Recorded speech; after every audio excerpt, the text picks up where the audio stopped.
Manze nasikia kuimba wimbo wa taifa siku ya leo kwa sababu yani nimesoma an article na pia nimewatch video kwa TikTok ya kwamba yani Kenyan English teachers are on demand in China.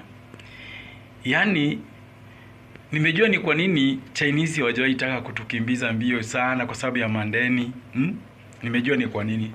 Ni kwa sababu Wakenya wanaoenda China kufanya kazi, majority wanafanya kazi ya kufunza wa China English, yani kizungu ama kimombo.